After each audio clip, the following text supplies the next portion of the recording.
নতুন সংসদ সদস্য তো, সেই জন্য একটা কথা বলতে চাই। আমি কি কাউকে মুনাফেক বলতে পারবো এই সংসদে? না, পারবেন না।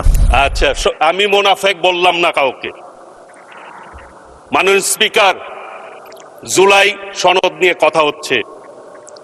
এই সংসদে আইন পাশ হবে, আমরা আইনের পাশ করার জন্যই জনগণ আমাদেরকে পাঠিয়েছে। আইনের বিপক্ষে কথা বললে হবে? আইনের পক্ষে কথা বলতে আসুন, আইন নিয়ে কথা বলুন। ওনারা বেল আইনে চলতে চায়, কোনো আপত্তি নেই। মাননীয় স্পিকার, জুলাই আন্দোলন নিয়ে কথা হয়েছে। আমি ওই সময় জেলখানায় ছিলাম। জামাতের সাধারণ সম্পাদক গোলাম পারোয়ার সাহেব আমার পাশের সিটেই ছিলেন। আমি ম্যাক্সিমাম সময় তাকে আমার বালিশটা দিতাম তাদেরকে শোয়ার জন্য। মাননীয় স্পিকার, আমি এরপরে যখন বের হই, এক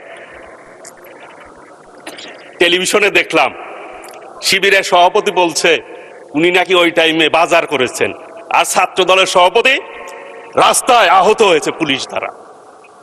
তাহলে